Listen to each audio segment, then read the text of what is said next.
আজকে নিয়ে আর একটা দিন চলে গেল।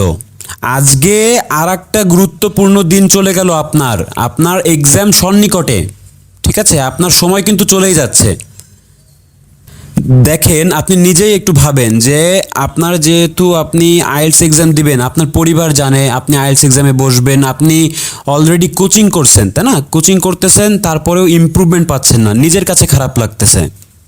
যখন আপনি ক্যামব্রিজ বুক নিয়ে বসতেছেন, আপনার 14-15টা হচ্ছে। এটা কি কোনো নাম্বার হলো? 14-15টা কি কোনো নাম্বার রিডিংয়ে? আরে ভাই, আন্দাবারটা যদি আপনি দেন, আন্দাবারটা দিলেও তো আপনার 14-15টা হয়ে যাওয়ার কথা। অনেকের দেখেন সময় কিন্তু দিন দিন চলেই যাচ্ছে, আপনি এখনও ধরতে পারছেন না। আসলে কারণটা কি? আপনি একটা সম্পূর্ণ মানসিক টর্চারে আছেন। আপনি আপনার মানে একটা বিষয় আপনি ভাবেন যে আপনি যখন আইএলটিএসে একটা রিকোয়ারমেন্ট আপনি ফুলফিল করতে পারবেন না, তখন পরিবার কি বলবে? যে আমার ছেলে বা আমার মেয়ে কি এতই খারাপ, যে ইংলিশে কি এতই খারাপ? সো এটা দেখেন, নিজের কাছেও একটা খারাপ লাগে, তাই না? একটা মান সম্মানের একটা ব্যাপার হয়ে দাঁড়ায়। আপনার পরিবার চাচ্ছে আপনাকে বাইরের দেশে পাঠাবে, কিন্তু আপনি আপনার যোগ্যতা দিয়ে এটা অর্জন করতে পারছেন না। এর চেয়ে খারাপ লাগার কোনো বিষয় হতে পারে না। বিশ্বাস করেন, এর চেয়ে খারাপ আর কিছু হতে পারে না। স্বামী স্ত্রীকে প্রেশার দিচ্ছে, ভাই ভাইকে প্রেশার দিচ্ছে, ভাই বোনকে প্রেশার দিচ্ছে, বাবা মেয়েকে, বাবা ছেলেকে প্রেশার দিচ্ছে। কেন প্রেশার দিচ্ছে? যাতে তারা করে ভালো একটা রেজাল্ট করতে পারে, ঠিক আছে? হয়তো তারা ইনডাইরেক্টলি বা ডিরেক্টলি প্রেশার দিচ্ছে না, কিন্তু তারা বলছে যে ভালো করে পড়তে বা ভালো করে কোর্স করতে। এটাও কিন্তু এক ধরনের প্রেশার হয়ে পড়ে, ঠিক আছে? এখন যেই মূল একটা কথা বলি সেটা হচ্ছে যে দেখেন, 90% স্টুডেন্ট কিন্তু কোর্স করে। যারা আইএলটিএস এক্সাম দিবে তারা কিন্তু 90%, ঠিক আছে, 90%ই কোর্স করে। এখন দেখেন 10% কারা কারা কোর্স করে না? যাদের টাকার খুব মায়া, একেবারেই মায়া, যে না আমি এত টাকা কেন খরচ করব, তার নিজেরা মাতুব্বরি করে দিতে চায়, তারপরে একটা বাড়ি খায়, খুব জোরে একটা বাড়ি খায়, তারপরে গিয়ে সে ভাবে যে না আমার একটা কোর্স লাগবে। আর যারা খুব ভালো স্টুডেন্ট তারা কোর্স করে না। সো তাদের ক্ষেত্রে এটা ঠিক আছে, কারণ তারা বুঝতে পারছে যে না আমি যদি নিজে একটু প্রিপেয়ার হতে পারি আমি পারবো, ঠিক আছে? কারণ তারা ইংলিশটা বুঝতে পারছে, তারা ছোটোবেলা থেকে ইংলিশের সঙ্গে অ্যাডাপ্টেড। কিন্তু আপনি তো সারা জীবন পড়েননি, বা আপনি তো খুব কম সময় দিয়েছেন, কিন্তু এখন তো আপনার বিদেশ যেতেই হবে বা বাইরের দেশে যেতেই হবে। এখন দেখেন, ইভেন বাইরের দেশের বাদ দিলাম, দেখেন দেশের ভেতরেও যদি আপনি ভালো একটা জব করেন, সেখানে আপনাকে কিন্তু আইএলটিএস রিকোয়ারমেন্ট করছে। বর্তমান যুগে কিন্তু আইএলটিএসটার দরকার পড়ছে। যারা ইংলিশ মিডিয়ামে চাকরি করেন বা স্কুল কলেজে চাকরি করেন, তাদের কিন্তু অবশ্যই আইএলটিএস দেওয়া লাগবে। এক সময় আপনি এটা রিয়েলাইজ করবেন। সো এত কথা বলবো না, আজকের টপিকটা হচ্ছে লিস্ট অফ হেডিংস। রিডিং পার্টের লিস্ট অফ হেডিংস, এটা আপনাকে জ্বালিয়ে মারছে, ঠিক আছে? কি বলবো আর, এটা আপনাকে শেষ করে দিল। আপনি একটা যদি ভুল দেন, আপনার 3-4টা ভুল হয়ে যাবে, অটোমেটিক ভুল হয়ে যাবে, কারণ আপনি যেটা ভুল দিয়ে বসে আছেন সেটা নিয়ে আপনি আর ভাবছেন না। সো এখানে এটা সচরাচর হবে, যেমন আমরা রিঅ্যারেঞ্জ করতাম, রিঅ্যারেঞ্জে যদি একটা ভুল হতো আমাদের এখানে 2-3টা ভুল হয়ে যেত। সো ঠিক সেরকমই লিস্ট অফ হেডিংস আপনাকে প্যারা দিচ্ছে, বা আপনি ধরতেই পারছেন না আসলে কি হবে। সো সমস্যা নেই, আমি আপনাকে হেল্প করব। আমি আসলে আপনাকে ট্রিক্স দেখাবো, টিপসও দিব, খুব সুন্দরভাবে বোঝানোর চেষ্টা করব। এখন যদি আপনারা আমার এই ট্রিক্সটা সঠিকভাবে ইমপ্লিমেন্ট করতে পারেন, তাহলেই আপনি লিস্ট অফ হেডিংসে ফুল মার্কস পাবেন। ট্রাস্ট মি, ফুল মার্কস পাবেন। তো অনেকেই আছেন যে আসলে তাদের সময়ের মূল্য অনেক, ভিডিওটা টেনে টেনে দেখবেন, খুব দ্রুত দেখে শেষ করেই ক্যামব্রিজ নিয়ে বসে টেস্ট করবেন। তাহলে আপনি বাদ দেন, আমার ভিডিওটা দেখেন না, তাহলে বাদ দেন। আপনি যদি ধৈর্য সহকারে আমার প্রতিটা কথা ফলো করতে পারেন বা মনোযোগ দিয়ে দেখতে পারেন, তাহলে আপনি ভিডিওটা দেখেন। ওকে?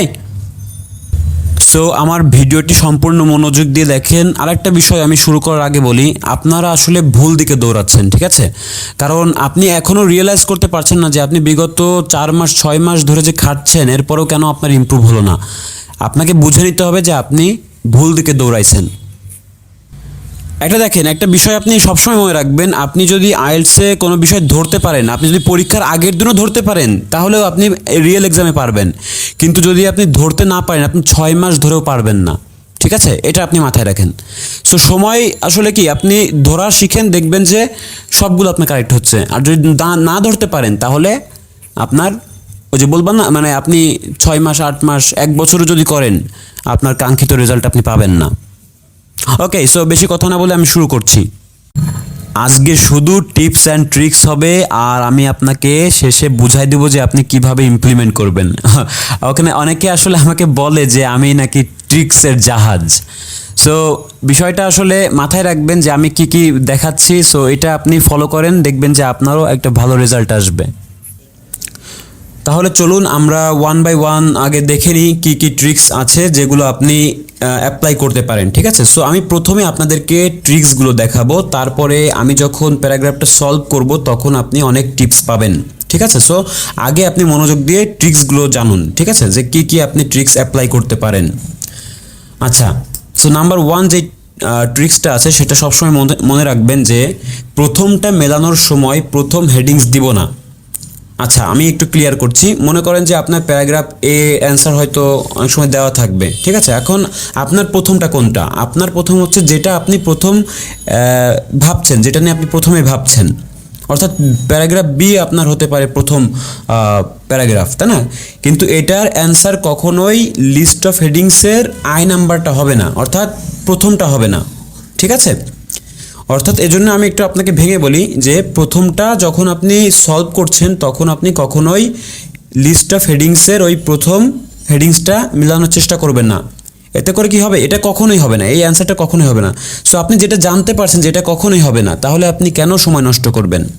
আপনি যেটা প্রথমে সলভ করবেন সেটার কখনোই এটা মাথায় আনেন না যে এটা হবে, তাহলে দেখবেন যে আপনার হেডিংসগুলো একটু শর্ট হয়ে আসছে। কারণ দেখি আমরা কিন্তু সবসময় জানি যে হেডিংসগুলো কিন্তু বেশি দেওয়া থাকে প্যারাগ্রাফের তুলনায়, তাই না?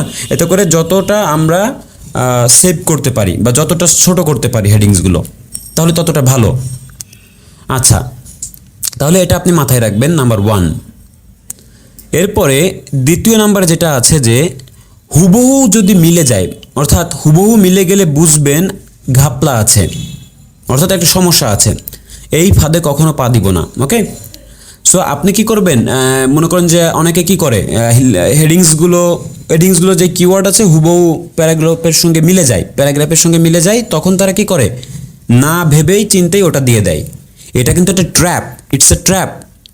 আইএলটিএসের এক্সামিনাররা এটা জানে যে আপনি হয়তো পড়েননি, শুধু কিওয়ার্ড মিলায় দিয়ে দিচ্ছেন। সো অনেকে কিন্তু আমরা এগুলো করি, এজন্য কিন্তু ভুল হচ্ছে। ঠিক আছে, এখনও আপনারা বিষয়টা ধরতে পারছেন না, কারণ আপনি তো দেখছেন যে এখানে তো এই কথাই বলা আছে, তাহলে হলো না কেন? আসলে এমন করেই তারা প্রশ্নটা তৈরি করবে। ঠিক আছে, সো প্যারাফ্রেজ করতে হবে, অর্থাৎ সারাংশটা যদি মিলাইতে পারেন তাহলে ভালো। ঠিক আছে, সিনোনিম, ঠিক আছে, সিনোনিমগুলো যদি মিলাইতে পারেন, কারণ কিওয়ার্ডসের সিনোনিম যদি মিলাইতে পারেন তাহলে আপনি বুঝবেন যে না, আপনার অ্যান্সারটা সঠিক হয়েছে।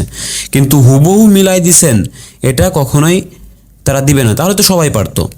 ঠিক আছে, আচ্ছা, কখন কি করতে হবে সেটা আমি যখন প্র্যাকটিক্যালি দেখাবো সেটা আমি তখন বুঝিয়ে দিব। সো আপনি 2 নাম্বারটা মনে রাখেন যে হুবহু মিলে গেলে বুঝবেন ঘাপলা আছে, এই ফাঁদে পা দিব না। ওকে, সো নাম্বার 3-তে চলে যাব। আপনারা আমার কথাগুলো একটু নোটস করে রাখেন। ঠিক আছে, আচ্ছা, নাম্বার 3 যেটা আছে, প্রথম 3 লাইন বা শেষের 3 লাইন গুরুত্বপূর্ণ। অর্থাৎ একটা প্যারাগ্রাফের যখন প্রথম 3 লাইন আপনি পড়বেন অনেকটা ধারণা পেয়ে যাবেন। ঠিক আছে, এবং বেশিরভাগ সম্ভাবনা এখানেই অ্যান্সারটা থাকে, প্রথম অথবা লাস্টের দিকে। এখন দেখেন, বড় বড় প্যারাগ্রাফ যেগুলো আসলে অনেক বড়, সেগুলো আপনি প্রথম 3 লাইন পড়েন, কিন্তু যেগুলো আসলে ছোট প্যারাগ্রাফ আছে সেগুলো আপনি পুরোটাই পড়েন। ঠিক আছে, কারণ এটা আপনার সময় সেভ করবে। আচ্ছা, তাহলে আপনি কি করবেন? প্রথম 3 লাইন বা শেষের 3 লাইনে কিন্তু অ্যান্সারগুলো যেহেতু থাকে, 95% অ্যান্সারগুলো কিন্তু এখানেই থাকে। ঠিক আছে, সো আপনি এই সব লাইন একটু ভেঙে ভেঙে বোঝার চেষ্টা করুন। ঠিক আছে, দেখবেন যে আপনার পুরো প্যারাটা পড়া লাগছে না। ওকে, এরপরে চলে যাচ্ছি নাম্বার 4। 4 নাম্বার যে ট্রিক্সটা আছে সেটা হচ্ছে যে একটা উত্তর আপনি যখন করবেন, অর্থাৎ একটা উত্তর করার পর বারবার হেডিংসগুলো কি পড়ে নেবেন। ঠিক আছে, কি করবেন আপনি, যেহেতু আমাদের এটা একবারে নতুন একটা প্যাসেজ, নতুন, আমরা জানি না, চিনি না, এর আগে আমরা কখনোই পড়িনি। সো আপনি কি একবার হেডিংস দেখে কি আপনার মাথা কি এতটাই শার্প যে আপনি ধরে ফেলতে পারবেন? না। সো আমরা কি করব, একটা উত্তর দিব, তারপরে আবার বাকি যেই হেডিংসগুলো আছে সেগুলো আমরা দেখে নিব। যে আর কি কি বাকি আছে খুব দ্রুততার সঙ্গে, ঠিক আছে? দেখবেন যে বারবার যখন আপনি হেডিংসগুলো পড়বেন, আপনি পরের প্যারা যখন সলভ করতে যাবেন ওই হেডিংসগুলো আপনার মাথায় থাকবে। সো এই বিষয়টা আপনি খেয়াল রাখবেন যে একটা উত্তর করার পর বারবার হেডিংস পড়ে নিব, ওকে? আচ্ছা, এরপরে আমি 5 নাম্বার যে ট্রিক্সটা দেখাবো সেটা হচ্ছে যে প্রথম 3 লাইনে উত্তর যদি মেলাতে না পারেন তাহলে আপনি পরেরটাতে চলে যান, স্কিপ করেন।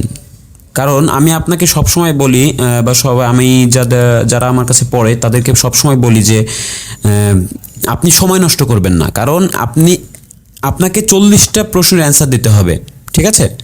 সো এক্ষেত্রে কি আপনি সর্বোচ্চ 1 মিনিট সময় নেন, একটা প্যারা মেলানোর জন্য 1 মিনিট সময় নেন, কারণ এখানে আপনাকে 7-8টা মেলাইতে হবে, 1 থেকে 1.5 মিনিট সময় নেন, ঠিক আছে? সো এটা যদি করতে পারেন, মনে করেন যে এখানে আপনি অনেকে কি করে যে 3-4 মিনিট একটার জন্য ব্যয় করে ফেলে, এটা আসলে সম্পূর্ণ একটা ভুল নিয়ম। 3-4 মিনিট ব্যয় করার পরেও আপনি সঠিক অ্যান্সার যখন না দিতে পারবেন তখন কি আপনার অ্যান্সারটা কাটা যাবে, তাই না? কাটা যখন যাবে তাহলে কী লাভ হলো? সময় নষ্ট হলো, অ্যান্সারগুলো কারেক্ট হলো না, ওকে? আর যারা আসলে এখনও খুব দুর্বল, লিস্ট অফ হেডিংস এখনও আসলে পারছেন না, তারা একবারে আমি রিয়েল এক্সামে কী করবেন সেটা হচ্ছে যে একবারে শেষে দিবেন, লিস্ট অফ হেডিংস একবারে পরে ধরবেন, ঠিক আছে? যারা আসলে ভয় পান, ঠিক আছে? সো আশা করি ভয় পাবেন না। এরপরে আমি যেটা দেখাবো আপনি আশা করি অনেকগুলো বুঝতে পারবেন, ঠিক আছে? ওকে, সো আমি চলে যাচ্ছি সরাসরি প্যাসেজে, ওকে? সো এখন আমি কিছু কিছু টিপস দিব। আপনি যখন প্যাসেজটা পাবেন প্রথমেই এটা পড়ে নেবেন, ঠিক আছে? হেডিংসটা পড়ে নেবেন, তাহলে একটা ক্লিয়ার ধারণা আসবে যে আপনি কী নিয়ে এখানে পড়তে চলেছেন, বা একটা কিছু হলেও একটা ধারণা আসবে। এখানে বলছে যে ক্রিয়েচার স্লিপস, অর্থাৎ ক্রিয়েচার মানে কি? প্রাণীদের ঘুম, এইসব বিষয় নিয়ে কথাবার্তা হবে, ঠিক আছে? আচ্ছা, আমাদের হুবহু মিনিং বোঝা লাগবে না, আমরা জাস্ট অ্যান্সারগুলো কারেক্ট হলেই হবে, তাই না? আমাদের উদ্দেশ্য কি? আইএলটিএসে ভালো একটা নাম্বার ওঠানো, তাই না? সো আমরা অত পারদর্শী হওয়া লাগবে না আমাদের, ঠিক আছে? ওকে, সো আমাদের দেখেন এরপরে আপনি কি দেখবেন? এরপরে আপনি দেখবেন যে কোনো স্যাম্পল অ্যান্সার আছে কি না। সো দেখেন একটা স্যাম্পল, দেখেন এখানে বলে দিবে আপনাকে যে স্যাম্পল অ্যান্সার আছে কি না, ঠিক আছে? আচ্ছা, দেখেন এখানে এক্সাম্পল প্যারাগ্রাফ হলো কি? এক্সাম্পল প্যারাগ্রাফ হচ্ছে আপনার এ, প্যারাগ্রাফ এটার অ্যান্সার হচ্ছে কি 8, তার মানে এটা আপনি কেটে দেন, এটা কেটে দেন, ওকে? সো আগে এগুলো দেখে নেবেন, তাহলে একটা কমে গেল। আমাদের বাকি কয়টা আছে দেখেন, 1 2 3 4 5 6 7 8 9টা আছে বাকি। আর কি আমাদের অ্যান্সার করতে হবে 1 2 3 4 5টা, তাই না? তাহলে 9টার ভেতর থেকে 5টা, মানে 4টা হেডিংস অলরেডি বেশি আছে। আমি কিন্তু খুব কঠিন একটা প্যাসেজ নিয়েছি যাতে করে এই কঠিনটা সলভ করার পরে আপনার কাছে ইজি লাগে, মানে যেগুলো একটু সহজ হলেও সেগুলো ইজি লাগবে, ঠিক আছে? ওকে, এখন যেটা করব সেটা হচ্ছে যে আমি একটু স্প্লিট করে নিই, তাহলে আপনারা বুঝতে পারবেন। আচ্ছা, ওকে, তাহলে হেডিংসগুলো দেখতে পাচ্ছেন, প্যারাগ্রাফ দেখতে পাচ্ছেন। যেহেতু এ নাম্বার করে দেওয়া আছে, এটা আমরা দেখব না, এটা আমরা রেড কালার করে দিলাম। এখন বি নাম্বার থেকে আমাদের শুরু করতে হবে, ঠিক আছে? বি নাম্বার থেকে শুরু করি। এখন দেখেন, শুরু করার আগে আমরা কি এটা শুরু করব না, আপনি আগে হেডিংসগুলো কিওয়ার্ড বের করে নেন, ঠিক আছে? আগে কিওয়ার্ডসের হেডিংসগুলো বের করে নেন, হেডিংসের কিওয়ার্ডগুলো বের করে নেন, ঠিক আছে? সরি, এখন দেখেন যে এটা কি করবেন, আপনি আই থেকে শুরু করেন। এখানে আমরা কি নিতে পারি? আপনি এই যে প্রিপোজিশন বাদে যেই সব শব্দ আছে সেগুলো আপনি কিওয়ার্ড হিসেবে রেখে দেন, ঠিক আছে? রিসার্চ এটা রাখতে পারেন, ইনটু বাদ দেন, শর্ট পিরিয়ডস অফ স্লিপ এটা নিয়ে নেন, ঠিক আছে? এটা একটা বাক্য, সেটা নিয়ে নেন। আচ্ছা, ফেমাস পিপল, তারপর কি আছে? ফেমাস পিপল শর্ট স্লিপার্স, এটা আপনি নিয়ে নেন। তারপরে আপনি নেন যেটা আপনি মনে রাখতে পারবেন, 3টা ওয়ার্ড যেহেতু আছে আমরা এটা পুরোটাই নিয়ে নিচ্ছি, মেজারিং স্লিপ মুভমেন্ট। এরপরে স্লিপ এক্সপেরিমেন্টস এটা নিয়ে নিই। তারপরে ওভার দ্য পাস্ট সেঞ্চুরি এটা নিয়ে নিই, ঠিক আছে? আচ্ছা, এরপরে আমরা নিতে পারি মনিটরিং, মনিটরিং, ঠিক আছে? এখানে মাঝে দা আছে, দা বাদ দেন, এফেক্টস, আচ্ছা এফেক্টস অফ স্লিপ ডিপ্রিভেশন এটা নিয়ে নেন, ঠিক আছে? এখন দেখেন, আপনার আসলে যত বেশি কিওয়ার্ড নিতে পারবেন ততই ভালো, ঠিক আছে? যত শর্ট করে নেবেন তত আপনার জন্য ইয়ে হবে, মানে সমস্যা হবে, ঠিক আছে, কারণ হেডিংসগুলো তো এমনি ছোট হয়, তাই না? আচ্ছা, এরপরে দেখেন যে এরপরে আপনি নিতে পারেন, এটা নিতে পারেন, এটা নিতে পারেন, ওকে, এটা নিতে পারেন। এরপরে সরি, কোয়ালিটি স্লিপটাও নিতে পারেন, ঠিক আছে। এরপরে আপনি দেখেন যে চ্যালেঞ্জিং রিসার্চ, এটা নিতে পারেন। কি করে? রিডিউসড করে নর্মাল স্লিপিং আওয়ার্স। আচ্ছা, চ্যালেঞ্জিং রিসার্চটা দেখিয়েছিল কি, হ্রাস করেছিল নর্মাল স্লিপিং আওয়ার্স। আচ্ছা, আপনি ভেঙে ভেঙে একটু মিনিংও করে নিতে পারেন, ঠিক আছে। তারপরে দেখেন যে দ্য ইম্প্যাক্ট, আচ্ছা ইম্প্যাক্ট নিব আমরা, impact noise on sleep, okay, so এটা নিচ্ছি। এরপরে আপনি 10 নম্বরটা কি আছে, sleep experiments isolated area, okay. অনেকে কী করে, খুব শর্ট করে ফেলতে চায়, খুব শর্ট করলে আসলে আপনারই সমস্যা হবে, ঠিক আছে। আপনি জাস্ট বোঝার জন্য আপনি এটাগুলো দাগিয়ে রাখেন, ঠিক আছে। আচ্ছা, এখন দেখেন আমরা যেটা করব, বি নাম্বার থেকে শুরু করব। আচ্ছা, আমি কি বলেছিলাম প্রথমে বলেছিলাম, সরি এটা একটু সামনে রেখে দিই। দেখেন, আবার একটু আপনারা দেখে নেন, প্রথমটা মেলানোর সময় প্রথম হেডিংস দিব না, তাই না? তারপরে হুবহু মিলে গেলে বুঝবেন ঘাপলা আছে, এই ফাঁদে পা দিব না। প্রথম 3 লাইন বা শেষের 3 লাইন গুরুত্বপূর্ণ। একটা উত্তর করার পর বারবার হেডিংস পড়ে নিব। প্রথম 3 লাইনে উত্তর মেলাতে না পারলে পরেরটাতে, সরি প্রথম 3 লাইন, সরি এটা এখানে প্রথম 3 লাইন পড়ে, ঠিক আছে, যদি উত্তর না মেলাতে পারি তাহলে আমরা পরেরটাতে চলে যাব, ওকে। আচ্ছা, এখন দেখি আমরা বি নাম্বারটা দেখি, প্রথম দিকের লাইনগুলো দেখি। The first experiments in recorded scientific history on the effects of the people are not getting enough sleep took place in the late 18s, okay. So আমরা দেখেন প্রথম লাইনটা মনোযোগ দিয়ে যদি পড়ি, এখানে বলা হয়েছে যে এক্সপেরিমেন্টস, প্রথম যে এক্সপেরিমেন্টস হয়েছিল, আপনার যেগুলো মনে হয় যে না এগুলো ইম্পর্টেন্ট ওয়ার্ড, সেগুলো আপনি আবার দাগান, ঠিক আছে, প্যারাগ্রাফে দাগান। In the record scientific history of the effects, আচ্ছা এফেক্টসটা পেয়েছি। তারপরে হচ্ছে people not getting enough sleep. আচ্ছা, এখানে একটা এক্সপেরিমেন্ট হয়েছিল যেটা আসলে কি মানুষেরা কি পাচ্ছিল না, এনাফ স্লিপ করতে পারছিল না, মানে অর্থাৎ ঘুম থেকে তারা কি একটা বোদারিং ফিল করছিল বা ঘুম থেকে বঞ্চিত হচ্ছিল। সো এটা আমরা একটু মিলাই দেখি। সো আপনি কি করবেন, আপনি হেডিংসগুলো সিরিয়াল অনুযায়ী যান। সো আপনি এ নাম্বারটা দেখেন না, আই নাম্বারটা দেখেন না। আই নাম্বারটা আমি তো বলছি যে প্রথমটা কখনোই হবে না, এটা কখনোই হবে না, সো এটা বাদ দেন। এখন 2 নম্বরে আসেন, ফেমাস পিপল শর্ট স্লিপার্স। আচ্ছা, এখানে কোনো ফেমাস পিপল শর্ট স্লিপার্স বলা হয়েছে? না, বলা হয়নি। সো আমরা এটা বাদ দিই, এটা বাদ। আচ্ছা, এরপরে আমি যদি মেজারিং স্লিপ মুভমেন্ট, আচ্ছা স্লিপ মুভমেন্ট মেজারিং, না এটাও হচ্ছে না, কারণ এখানে কোনো পরিমাপ করা হয়নি, ঠিক আছে। এখানে এফেক্টের কথা বলা হয়েছে, যে প্রভাব ফেলেছিল কি, যাতে people not getting enough sleep, এটার উপর প্রভাব পড়েছিল যে এক্সপেরিমেন্টটা। আচ্ছা, তার মানে এটাও হচ্ছে না। এখন এটা কি হচ্ছে দেখেন তো, sleep experiments over the past century. আচ্ছা, এটা হতে পারে, এটা আপনি রেখে দিতে পারেন, ঠিক আছে, আপনার মাথায় এটা রেখে দিতে পারেন, কিন্তু আগেই দিয়েন না। যদি এর চেয়ে আরও ভালো কিছু পান সেটার দিকে ফোকাস রাখেন, ঠিক আছে। এরপর দেখেন যে ভি নাম্বারটা, monitoring the effects of sleep deprivation. আচ্ছা, মনিটরিং মানে কি, যেগুলো আসলে তদারকি করা হয়, দেখা হয়। আচ্ছা, এটাও কিন্তু গবেষণার ভেতরই পড়ে এরকম কথাবার্তা। দ্য এফেক্টস মানে কি, প্রভাব পড়ে of sleep deprivation. Slip deprivation মানে হচ্ছে যে ঘুম থেকে বঞ্চিত হওয়া, তাই না, এটার উপর এফেক্ট পড়েছিল। তার মানে এই লাইনটা কিন্তু পুরো এইটার সঙ্গে মিলে যাচ্ছে। দেখেন, effects of people not getting enough sleep আর এফেক্ট অফ স্লিপ ডেপ্রিভেশন একই কথা, ঠিক আছে।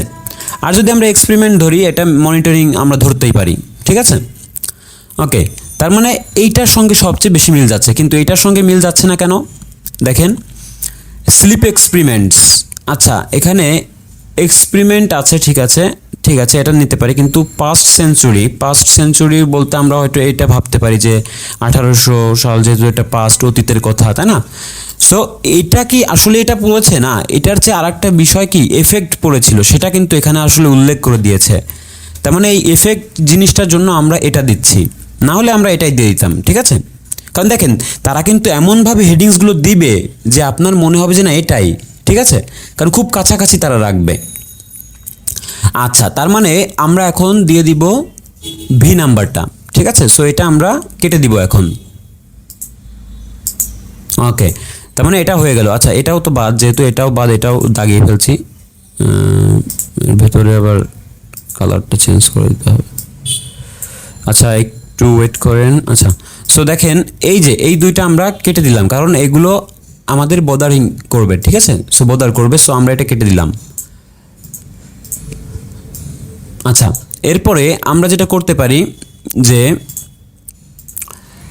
এটা আমি একটু লাল করে দিব, তাহলে এটা আমাদের আর ডিস্টার্ব করবে না। এরপরে আমি চলে যাব সি নাম্বারে, ঠিক আছে। সো আমি কি বলেছিলাম, আমি আবারও দেখাচ্ছি। আপনি দেখেন একটা অ্যান্সার করার পর আবার কিন্তু হেডিংসগুলো পড়তে হবে, ঠিক আছে। কারণ আপনি একটা অ্যান্সার দিয়ে দিয়েছেন অলরেডি, এখন আপনি এটা আবার পড়েন, ঠিক আছে। হেডিংসগুলো আবার পড়ে নেন, কারণ আমি তো এখন আপনাকে দেখাচ্ছি, সো সেই সময়টা তো আমার নেই। সো আপনি দেখে নেন, ঠিক আছে। আপনি দেখে নেন, তারপর আপনি সিতে আসেন।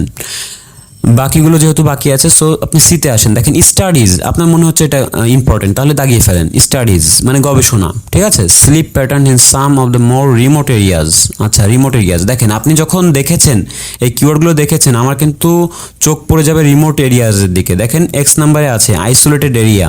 সো আমার কিন্তু চোখ পড়ে গেছে যে এখানে কিন্তু সিনোনিম দেওয়া আছে, রিমোট এরিয়া, আইসোলেটেড এরিয়া, একই কথা, ঠিক আছে। রিমোট মানে কি, দূরবর্তী অঞ্চল, আর আইসোলেটেড এরিয়া মানে বিচ্ছিন্ন অঞ্চল। মানে বিচ্ছিন্ন অঞ্চল কোথায় হয়, যেগুলো দূরে থাকে। সো দেখেন এইভাবে আপনারা মেলানোর চেষ্টা করেন, ঠিক আছে। ভেঙে ভেঙে খুব মানে চোখটাকে ধার দিয়ে দেন, ঠিক আছে। আপনি বাসায় প্র্যাকটিস করে নিজেকে ধার দেন, ঠিক আছে। সো দেখবেন যে আপনার কাছে ইজি লাগবে। আচ্ছা, আর যদি মনে করেন যে না আপনি খুবই দুর্বল, আপনি আমার সঙ্গে কোর্স করতে পারেন, আপনাকে ধরে ধরে অ্যানালাইসিস করে আমি বোঝাই দিব, ঠিক আছে, নো প্রবলেম। আর আমি দেখেন এখন যেটাই ছিলাম সেটা হচ্ছে যে স্টাডিজ রিমোট এরিয়াস, তার মানে দেখেন এক্সপেরিমেন্ট আমরা স্টাডিজ হিসেবে ধরে নিতে পারি, তাই না। স্টাডিজ মানে গবেষণা, পড়াশোনা, এরকম কিছু। আর এক্সপেরিমেন্ট মানে কিন্তু গবেষণা, এবং isolated area, remote area, same meaning বোঝাচ্ছে। সো আমরা এটা চোখ বন্ধ করে এক্স নাম্বার দিয়ে দিব। ওকে, এই এক্স নাম্বারটা হচ্ছে আমাদের কারেক্ট অ্যান্সার। ওকে, তাহলে দেখেন আমরা ওয়ান বাই ওয়ান, আমরা যতই আমাদের হেডিংস থাক আমাদের কোনো সমস্যা নেই। আমরা যদি ধরতে পারি আমাদের 100টা হেডিংস থাক, সমস্যা নাই, ঠিক আছে। আচ্ছা, এরপরে দেখেন আমি আবার বলছি যে আপনি একটা যখন কমপ্লিট করলেন, আবার এই হেডিংসগুলো দেখেন, তাহলে আপনি যখন ডি পড়বেন তখন খ্যাট করে ধরে ফেলতে পারবেন। আচ্ছা, সো আপনি ডি নাম্বারটা দেখেন, আপনারা হয়তো এখানে দেখে নিয়েছেন, সো আমি আর বেশি সময় নষ্ট করছি না, আমি ডি নাম্বারটা চলে যাচ্ছি। দ্য এফেক্ট, আচ্ছা দ্য এফেক্ট, ওকে। সো এটা আমার মনে হচ্ছে যে এটা মানে গুরুত্বপূর্ণ। স্লিপ ইন্টারাপশনস, ঠিক আছে। Sleep interruptions have been always focal on the, আচ্ছা পড়লেন এভাবে পড়লেন আপনি 2 লাইন, মানে যেহেতু ছোট, সো আপনি আর 1 লাইনের ভেতরেই পেয়ে যাচ্ছেন, সমস্যা নাই। সো এখানে স্লিপ রিসার্চও আমরা নিতে পারি, মানে বোঝার সুবিধার্থে আর কি। যাই হোক, এখন দেখেন স্লিপ ইন্টারাপশনস আমার কিন্তু মাথায় খেলে গেছে, একটা বিষয় খেলে গেছে, সেটা কি আপনি দেখেন ইন্টারাপশন যখন বুঝলেন, এখানে কিন্তু নয়েজ অন স্লিপ আছে। কারণ আপনি একবার যখন আবার দেখছেন, আপনার মাথায় কিন্তু কিওয়ার্ডসগুলো আছে। সো আপনি নয়েজ অন স্লিপটা দেখেন। নয়েজ যদি আপনি ঘুমানোর সময় নয়েজ হয়, আপনার ঘুম কি সঠিক হবে নাকি বাধা পাবে বলেন? অবশ্যই বাধা পাবে। সো বাধা পেলে কি হবে? স্লিপ ইন্টারাপশনস, মানে ইন্টারাপশন মানে হলো বাধা পাওয়া, ঠিক আছে। আর ইমপ্যাক্ট মানে প্রভাব পড়া, এফেক্ট মানেও প্রভাব ফেলে, ঠিক আছে। সো এই দুইটা কিন্তু মিল যাচ্ছে। সো আমার মনে হচ্ছে যে এই প্যারাগ্রাফে আমি শিওর যে এই সম্বন্ধে কথা বলা হয়েছে। সো আমি এটা ডি নাম্বারে দিয়ে দিব। ওকে, সো এটা সিনোনিম আসছে। ওকে, তার মানে আমরা যদি একটু ভেঙে ভেঙে করি, বা আমাদের যদি মাথায় কিওয়ার্ড থাকে, এবং দেখেন আপনি আরেকটা বিষয় কি, এভাবে যদি আপনি না পারেন, আপনি যদি সিনোনিম না ধরতে পারেন, তাহলে আপনি এভাবে আসেন, এটার সঙ্গে মিলছে না, এটার সঙ্গে তো মিলে নেই। ফেমাস পিপল শর্ট স্লিপের কথা বলা হয়েছে না, এটা তো কথা বলা হয়নি। তবে এভাবে নিজে নিজে ক্যালকুলেট করে করে 1 বাই 1 সিরিয়াল অনুযায়ী আসেন, দেখবেন যে আইএক্স এর সঙ্গে আপনার একটু হলেও মনে হবে যে না আইএক্স এর সঙ্গে মিল যাচ্ছে, কারণ আপনার সিনোনিম জানার দরকার নেই। আপনি 1 বাই 1 মিলাতে মিলাতে নিচেই আসলেন, তখন আপনার, আর যদি সিনোনিম জানা থাকে বা ভালো পারেন, তাহলে আপনি হুবহু ধরতে পারবেন, মানে খুব আরও দ্রুত ধরতে পারবেন। সো আমাদের আমরা যেহেতু অনেকেই আছি যারা দুর্বল স্টুডেন্ট, সো আমাদের ওইটা জানার দরকার নেই, আমরা 1 বাই 1 মিলাই, আগে 1 2 3 4 এভাবে মিলাইতে মিলাইতে আসি, পরে যখন আপনার যেটা মনে হবে কাছাকাছি সেটা আপনি দিয়ে দেন, ঠিক আছে? ওকে, সো এরপর দেখেন ই নাম্বারটা আছে, আমি যদি এখানে পড়ি, পড়তে পড়তে যদি যাই, এখানে দেখেন ফেমাস পিপল, আমি এটা দাগাচ্ছি ফেমাস পিপল, আর হচ্ছে যে শর্ট স্লিপার্স। আচ্ছা, শর্ট স্লিপার্স। আচ্ছা, আমি এটা দেখেন 2 নাম্বারে দেখতে পাচ্ছি, আমি কি দিয়ে দিব? আমি কি দিয়ে দিব? না, এটা ফাঁদ, ঠিক আছে? এটা ইটস এ ট্র্যাপ। আপনি দেখতে পাচ্ছেন যে এখানে হুবহু ফেমাস পিপল শর্ট স্লিপার্স দেওয়া আছে, এটা ফাঁদ, এটা আপনি মিলায়েন না। আমি কি বলেছিলাম, আমার কথা হয়তো মনে আছে আপনাদের, যে হুবহু যদি মিলে যায় এবং ইজিলি আপনি খুঁজে পান, তাহলে মনে করবেন যে ঘাপলা আছে, ফাঁদ, এটা পা দিবেন না, ঠিক আছে? এখন আমি আবার বোঝাচ্ছি সেটা কেন।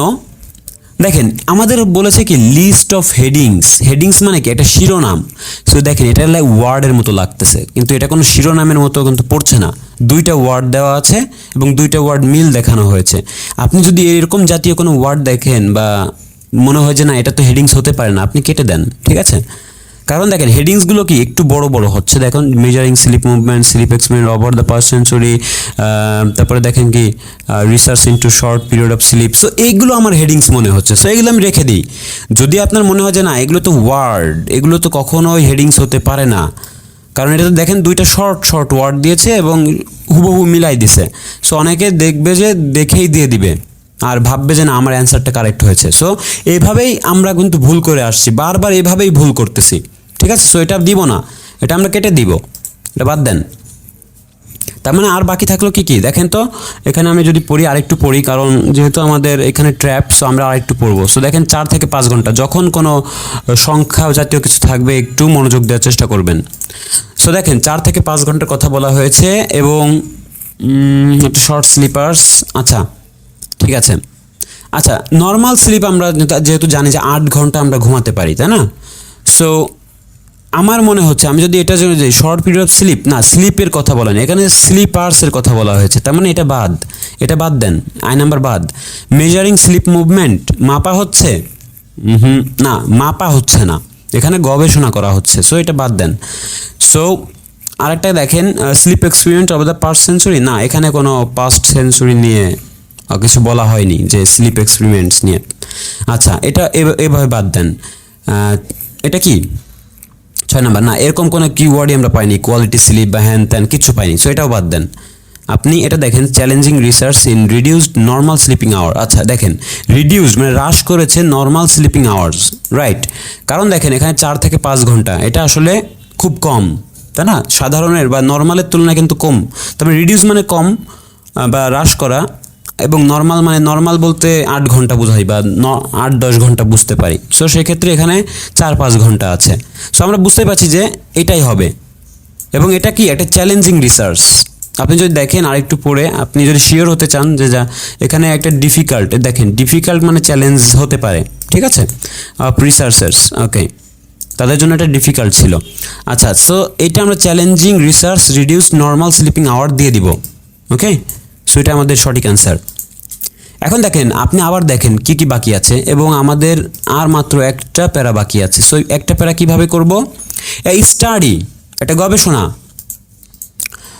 আন্ডারটেকেন নাম্বার অফ, আচ্ছা তারপর পড়ছি, কারণ আমি এটা সম্পূর্ণ পড়বো কারণ এখানে যেহেতু ছোট। আচ্ছা দেখেন এই যে কোটেশনের ভিতর যেগুলো আছে সেগুলো আপনার গুরুত্বপূর্ণ, নাম্বারগুলো গুরুত্বপূর্ণ।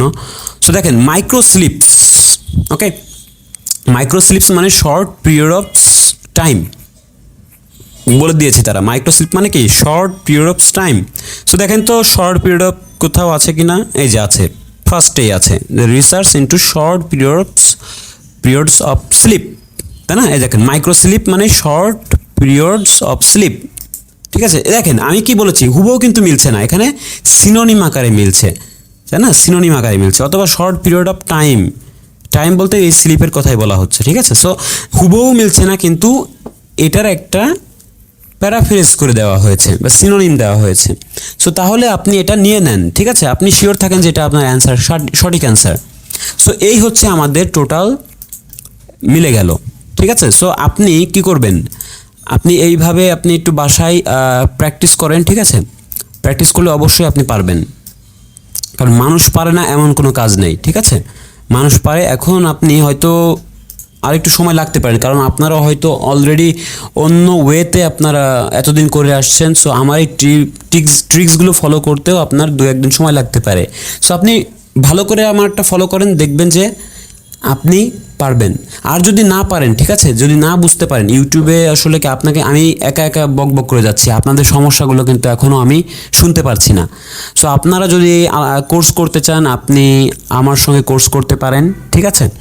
সো ডিসক্রিপশনে আমার নাম্বার দেওয়া থাকবে এবং কোর্স ডিটেলস দেওয়া থাকবে, ঠিক আছে? ওকে, সো এতক্ষণ যারা আমার সঙ্গে ছিলেন তাদেরকে অনেক ধন্যবাদ জানাতে চাচ্ছি, কারণ আপনারা অনেক ধৈর্য সহকারে আমার ভিডিওটি দেখেছেন।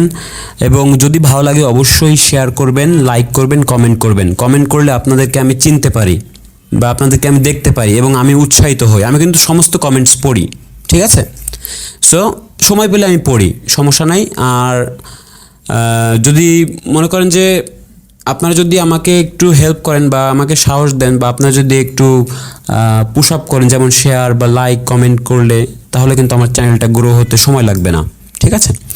ওকে, so thank you so much. আশা করি বোঝাতে পেরেছি। আর যদি না বুঝতে পারেন কমেন্টস করে জানান। So thank you so much for joining the class.